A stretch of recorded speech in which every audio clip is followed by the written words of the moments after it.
बिस्मिल्लाहिर्रहमानिर्रहीम। अस्सलाम वालेकुम। उम्मीद है आप ठीक होंगे, खैरियत से होंगे। तैयब लोच आपकी खिदमत में फिर से हाजिर है। जी, अब तक की सबसे अहम डेवलपमेंट ये है कि कॉन्स्टिट्यूशनल बेंच जो है वो बकायदा जो है वो तश्कील भी हो गया है और समाअत का आगाज भी कर रहा है। 14 नवंबर को वो एक तारीखी दिन होगा जब पहली दफा पाकिस्तान की तारीख में पहली दफा कॉन्स्टिट्यूशनल बेंच पहली समाअत करेगा। अब देखते हैं पहली समाअत किस मुकदमे की होती है। मेरी भी बड़ी ख्वाहिश थी कि हम भी कोई दरख्वास्त दायर करें और वो कॉन्स्टिट्यूशनल बेंच में पहली दरख्वास्त हो और पहला मुकदमा वही जो है उसके ही समाअत हो, लेकिन शायद कुदरत को मंजूर नहीं है या कुछ हमारी कोताही है, सुस्ती है कि हम दरख्वास्त दायर नहीं कर सके। लेकिन इंशाल्लाह बहुत जल्द एक दरख्वास्त हम भी कोशिश है कि दायर करें। लेकिन मेन खबर पे आते हैं। खबर ये है कि 14 नवंबर को बकायदा कॉन्स्टिट्यूशनल बेंच जो है वो मुकदमात की समाअत का आगाज कर देगा। ये एक तारीखी दिन है जिसका हमें और आपको बड़ी शिद्दत से इंतजार था और पाकिस्तान की तारीख में पहली दफा ऐसा होने जा रहा है कि विद इन सुप्रीम कोर्ट जो है वो एक कॉन्स्टिट्यूशन बेंच का क्याम जो है वो अमल में लाया गया और जो कॉन्स्टिट्यूशनल मैटर है वो अब इस बेंच को जाएंगे। आज दरअसल कॉन्स्टिट्यूशनल बेंचेस के हवाले से 3 रुकनी कमेटी का इजलास हुआ। अब 3 रुकनी कमेटी बेआने ही इसी तरीके से जिस तरीके से supreme court practice and procedure act की एक कमेटी तश्कील दी गई और जो रेगुलर सुप्रीम कोर्ट है उसके अंदर जो केसेस होते हैं वो कमेटी डिसाइड करती है, तो बेआने ही उसी तर्ज के ऊपर 3 सीनियर जजेस पर यहाँ पे भी कमेटी तश्कील दी गई जिसकी सरबराही जस्टिस अमीनुद्दीन खान साहब कर रहे हैं और उनके साथ जस्टिस जमाल खान मंदोखेल और जस्टिस मोहम्मद अली मजहर जो हैं ये शामिल हैं। तो अगरचे इस कमेटी का इजलास पहले ही होना था, लेकिन जस्टिस जमाल खान मंदोखेल जो है वो अवेलेबल नहीं थे, वो चीन में थे। तो इस वजह से थोड़ा डिले हुआ, लेकिन जो ही वो चाइना से वापस आए तो फिर इस कमेटी का जो है वो इजलास हुआ और इस कमेटी के एक मोअज़्ज़िज़ रुकन जो है जस्टिस मोहम्मद अली मजहर जो है वो इन पर्सन पार्टिसिपेट तो नहीं कर सके, लेकिन via cyber space, via video link, via telephone जो भी अवेलेबल टूल्स हैं उसके जरिए वो शामिल हुए और फिर इस कमेटी ने यह फैसला किया कि जो है वो कौन कौन से मामलात जो हैं वो कॉन्स्टिट्यूशनल कोर्ट को जाने चाहिए। जैसा कि आपको इल्म है कि already with in supreme court भी उन केसेस को डिवाइड किया जा रहा है, क्लासिफाई किया जा रहा है कि ये कॉन्स्टिट्यूशनल मैटर है तो ये मैटर जो है वो कॉन्स्टिट्यूशनल कोर्ट को जाएंगे और ये मैटर जो है वो रेगुलर बेंचेस में लगेंगे। तो ये जो है दूसरा ये है कि जो दरखास्तें बराह रास्त कॉन्स्टिट्यूशनल कोर्ट में भी शायद दायर हुई हैं या टोटल जो कॉन्स्टिट्यूशनल नोयत की दरखास्तें हैं उन दरखास्तों को भी फैसला करना था। तो वो शायद उनके सामने कुछ दरखास्तें ऐसी आई जिसके ऊपर तीनों जजेस ने जो है वो ये फैसला किया कि कॉन्स्टिट्यूशनल कोर्ट या कॉन्स्टिट्यूशनल बेंच जो है वो बकायदा अपनी समाअत का आगाज कर दे। तो 14 नवंबर का दिन जो है वो मुकर्रर किया गया है। आज क्या है जी, 2 दिन बाद जो है वो कॉन्स्टिट्यूशनल बेंच बैठेगा और कॉन्स्टिट्यूशनल बेंच जो है वो इन मुकदमात की जो जो आएंगे, और उसमें एक चीज बड़ी एहसन है, उसमें ये नहीं है कि पिक एंड चूज के बहुत सारे मुकदमात आ गए और उसमें जो दिल करे मुकदमा लगा दो और बाकी ना ना ना, ऐसा नहीं है। जैसे ये हमारी सुप्रीम कोर्ट में होता है ऐसा नहीं होगा। वो ये होगा कि पहले आइए पहले पाइए, जो दरखास्तें पहले आई हैं उनको पहले समाअत के लिए मुकर्रर किया जाएगा, जो बाद में आई हैं उनको बाद में। हाँ, ये जरूर हो सकता है कि अगर एक ही नोयत की दरखास्तें हैं तो एक हफ्ते पहले दो हुई, दूसरे हफ्ते में या तो चौथे हफ्ते में हुई, उनको क्लब किया जा सकता है। ये एक पॉसिबिलिटी तो मौजूद है, लेकिन ये नहीं है कि एक दरखास्त जो है वो जनवरी में फाइल होती है मिसाल के तौर पे और दूसरी दिसंबर में होती है तो दिसंबर वाली समाअत के लिए लग जाती है और जनवरी के लिए लगती नहीं है। ये हम अमूमन हमने ऐसा देखा, पाकिस्तान है यहाँ पे मुकदमात मुकर्रर करने के लिए भी बाकायदा वो पापड़ बेलने पड़ते हैं। तो यहाँ पे जो रेगुलर हाई कोर्ट्स है या सुप्रीम कोर्ट है उसमें ये तो ऐसा होता है। वो एक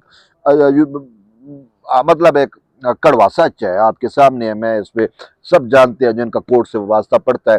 यहाँ पे अर्जेंसी की दरखास्तें दायर की जाती हैं कि जी हमारा मामला बड़ा अर्जेंट है, इसको थोड़ा जी अर्जेंट बेस पे लगा दे, मेहरबानी करें। लेकिन हमने ये भी देखा कि अर्जेंसी की दरखास्तें देने के बावजूद भी मुतअद्दिद मुकदमात फिर भी समाअत के लिए नहीं लगते। लेकिन ये जो कॉन्स्टिट्यूशनल बेंच है इसने बेहसन काम किया।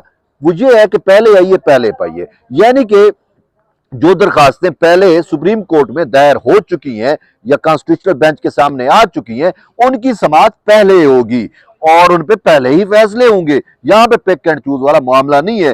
तो यूं 14 नवंबर को अब कॉन्स्टिट्यूशनल बेंच जो है वो बैठने जा रहा है। और अब ये कहा ये जा रहा है, वैसे आपको अगर इल्म हो कि 7 जजेस को अपॉइंट किया गया था कॉन्स्टिट्यूशनल बेंच के लिए। अब 7 में से कहा जा रहा है 5 जजेस बैठेंगे, यानी पहला जो बेंच होगा वो 5 रुकनी बेंच होगा। तो 5 रुकनी बेंच जो है वो समाअत करने जा रहा है। अब मैं अगर इसमें मुकदमात देखूं तो यूं तो कई मुकदमात हैं। Supreme court practice and procedure वो क्या नाम है अपना, इलेक्शन तरमीमी एक्ट 2017 जो है वो आपके सामने है। बड़े अरसे से वो पेंडिंग पड़ा हुआ है और वो तो 26वीं तरमीम से भी पहले आया था। तो मुझे ये लगता है कि शायद इलेक्शन तरमीमी एक्ट जो है उसका पहले ही जो है पहला केस शायद वो हो। फिर 26वीं तरमीम भी आई और भी बहुत सारे मामलात आए हैं। तो अब देखेंगे कि पहले कौन सा केस लगता है और कैसे लगता है। लेकिन सबसे अहम मामला जो है वो ये है कि देखना यह है कि कॉन्स्टिट्यूशनल बेंच जो है वो किस कोर्ट में बैठेगा। ठीक है, अब सुप्रीम कोर्ट में रेगुलर कोर्ट्स भी हैं, कोर्ट 1, कोर्ट 2, कोर्ट 3, कोर्ट 4, मुतअद्दिद कोर्ट्स हैं। तो देखना यह है कि कॉन्स्टिट्यूशनल बेंच जो है वो कौन सी कोर्ट में बैठेगा और कौन से केसेस लगेंगे। लेकिन मुझे यही लग रहा है कि इलेक्शन तरमीमी एक्ट जो है जिस पे सही मंसूर अली शाह ने अपनी एक वजाहत में उस एक्ट को जो है छेड़छाड़ कर बैठे थे, याद है आपको। यानी कि हमने पहली दफा ऐसा देखा कि उस पर दरखास्तें जरूर आई।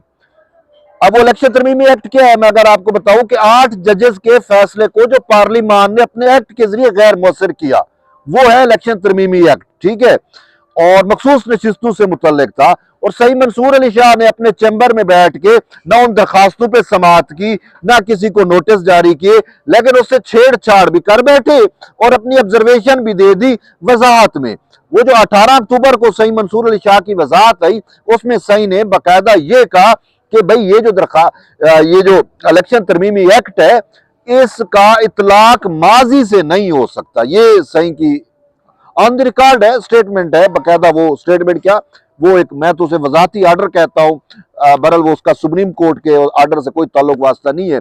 लेकिन वो इलेक्शन कमीशन के लिए एक उन्होंने जो है उसको एज ए लठ यूज किया, एक तलवार के तौर पे यूज किया कि इलेक्शन कमीशन के ऊपर एक तलवार जरूर लटकाई है। तो वो फैसला या वो वजाती आर्डर जो है वो सही मंसूर अली शाह ने इलेक्शन तरमीमी एक्ट को गैर मुअस्सर करने के लिए बेसिकली दिया था। ठीक है, अब बात यह है कि 26वीं तरमीम भी चैलेंज है। लेकिन जैसा कि ये चीज खबर आ रही है कि पहले जो दरखास्तें आई हैं उनकी समाअत होगी, तो मुझे ये लग रहा है कि हो सकता है कि इलेक्शन तरमीमी एक्ट जो है जो चैलेंज हुआ है उस पे शायद पहले दरखास्त, मतलब पहले पे शायद उसकी समाअत हो। अगर उसकी समाअत हो जाती है, मैं आज आपको खबर दे रहा हूं, अगर उसकी समाअत हो जाती है और ये 5 रुकनी बेंच ये कह देता है कि भाई वो जो इलेक्शन तरमीमी एक्ट है वो पार्लियामान, मतलब है सुप्रीम है, वो तरमीम कर सकती है और वो उसको वैलिड करार देता है, उसकी तौसीक कर देता है और कई फैसले में ये कह देता है कि इसका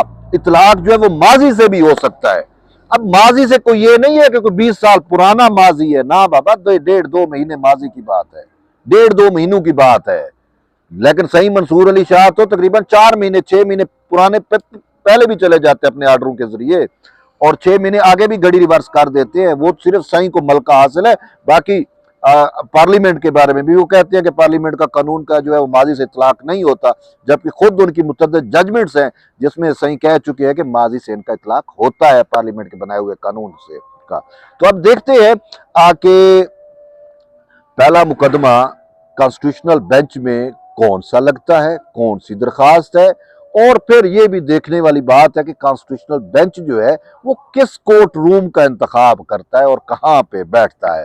तो बहरहाल 14 नवंबर 2 दिन रह गए हैं, इंतजार खत्म। तो 14 नवंबर को देखेंगे कि ये मामलात किस सिमत चलते हैं और किस तरीके से होता है। तो बहरहाल वो एक तारीखी दिन होगा और हम आपको उस दिन होने वाली अपडेट से आगाह रखेंगे। उस वक्त तक आप जुड़े रहिए तैयब बलोच के साथ। मिलते हैं एक नई वीडियो में, तब तक ले इजाजत दें। अल्लाह हाफिज।